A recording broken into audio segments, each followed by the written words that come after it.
Saudi আরবের রিয়াদের মার্কিন দূতাবাসের ভেতরে একটা গোপন ঘর, নাম বাইরে কেউ জানে না। সিআইএর স্টেশন। ইরানের একটা ড্রোন এসে সরাসরি আঘাত করলো সেই জায়গাতেই। কাকতালীয়? 4জন মার্কিন গোয়েন্দা কর্মকর্তা বলছেন না।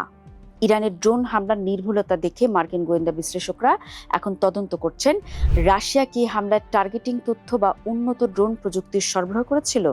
একটা গোপন মেমো, একটা স্যাটেলাইট নেভিগেশন সিস্টেম, আর একটা প্রশ্ন যা ওয়াশিংটনের ঘুম কেড়ে নিয়েছে। মস্কো কি সরাসরি আমেরিকার গোয়েন্দা সংস্থার বিরুদ্ধে অস্ত্র তুলে দিয়েছে ইরানের হাতে? মার্চ মাস 2026, মধ্যপ্রাচ্য তখন যুদ্ধের আগুনে। আমেরিকা আর ইসরায়েল ইরানি বোমা হামলা চালিয়েছে।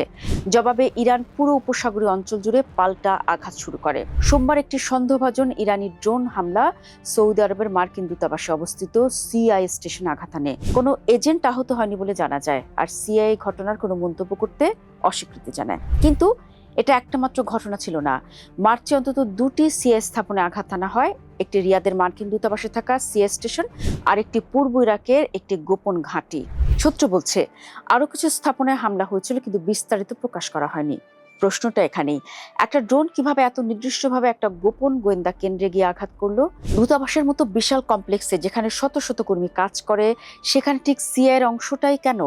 গোয়েন্দা কর্মকর্তারা বলছেন উত্তরটা হয়তো লুকিয়ে আছে একটা প্রযুক্তিতে যার নাম কোমেতা এম। দুই পশ্চিমা কর্মকর্তা বলছেন রিয়াদের হামলায় সম্ভবত রাশিয়ার উন্নত করা শাহের ড্রোনের একটা জোড়া ব্যবহার করা হয়েছিল।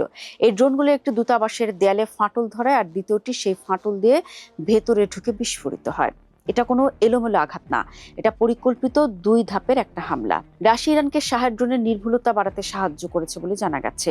কোমেতা এম নামের একটি স্যাটেলাইট নেভিগেশন সিস্টেম সরবরাহ করে, যা ইরানের নিজস্ব সিস্টেমের চেয়ে অনেক বেশি নির্ভুল এবং জ্যাম করা কঠিন। ওয়াল স্ট্রিট জার্নাল প্রথমে তথ্য প্রকাশ করেছিল মার্চে। ক্রেমলিন সেই রিপোর্টকে ভুয়া খবর বলে অস্বীকার করেছিল। এবার আসি আসল কথায়। পশ্চিমা একটি গোয়েন্দা সংস্থার একটি অভ্যন্তরীণ মেমো, যা সংশ্লিষ্ট কর্মকর্তা বর্ণনা করেছেন, সিদ্ধান্তে পৌঁছেছেন যে আঞ্চলিক সিআই স্থাপনাগুলো টার্গেট করার পেছনে রাশিয়ার হাত থাকার সম্ভাবনা প্রবল। কিন্তু এখন এটা নিশ্চিত সিদ্ধান্ত নয়। মার্কিন গোয়েন্দা কর্মকর্তারা এখনও রাশিয়ার সম্ভাব্য জড়িত থাকার বিষয়ে চূড়ান্ত সিদ্ধান্তে পৌঁছাননি। তবে হামলা নির্ভুলতা আর রাশিয়া ইরানের বিস্তৃত কৌশলগত সম্পর্ক, এ দুটোই তদন্তকারীদের সন্দেহ আরো বাড়িয়ে দিচ্ছে। সাবেক সিআই স্টেশন চিফ ড্যানিয়েল হফম্যানের ভাষায় বললে, মস্কো যদি তেহরানকে সিআইয়ের ঘাঁটি টার্গেট করতে সাহায্য করে, তাতে অবাক হওয়ার কিছু নেই।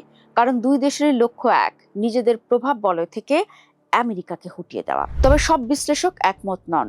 কিছু সূত্র সতর্ক করে বলছে হয়তো ইরান পুরো দূতাবাসকে লক্ষ্যবস্তু করেছিল আর কাকতালীয়ভাবে গিয়ে লেগেছে সিআই স্টেশনে।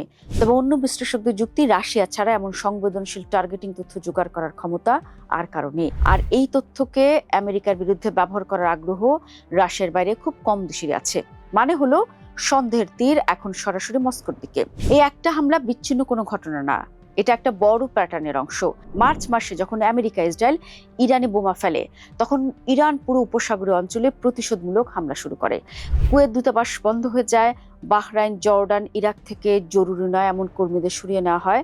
আর এখন জুলাই এসে জানা যাচ্ছে সেই হামলাগুলির পেছনে হয়তো ছিল রাশিয়ার প্রযুক্তিগত মদদ।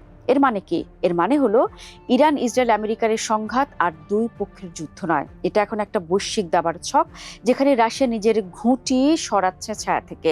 ইউক্রেন যুদ্ধে যেমন পশ্চিমারা ইউক্রেনকে অস্ত্র তথ্য দিয়ে সাহায্য করছে, ঠিক তেমনই হয়তো মস্কো এখন তেহরানকে দিয়ে যাচ্ছে শুধু অস্ত্র না, নিখুঁত টার্গেট করার ক্ষমতা। আর সবচেয়ে ভয়ঙ্কর দিকটা হলো এবার টার্গেট কোনো সাধারণ সামরিক ঘাঁটি না, টার্গেট ছিল বিশ্বের সবচেয়ে ক্ষমতাধর গোয়েন্দা সংস্থা সিআইএ নিজেই। তো প্রশ্ন থেকে যাচ্ছে, রাশিয়া কি সত্যি ইরানকে দিয়ে আমেরিকার গোয়েন্দা নেটওয়ার্কে আঘাত করাচ্ছে, নাকি এটা নিছক একটা কাকতালীয় ঘটনা যাকে বড় করে দেখানো হচ্ছে? সময় সব বলে দেবে। কিন্তু একটা জিনিস স্পষ্ট, মধ্যপ্রাচ্যের এই সংঘাত এখন আর দুই দেশের যুদ্ধে নেই, এটা একটা বিশ্বযুদ্ধের প্রথম অধ্যায় হয়ে উঠছে চোখের আড়ালে। আপনার কি মনে হয় দর্শক, রাশিয়া কি সরাসরি জড়িত, নাকি এটা শুধুই সন্দেহ?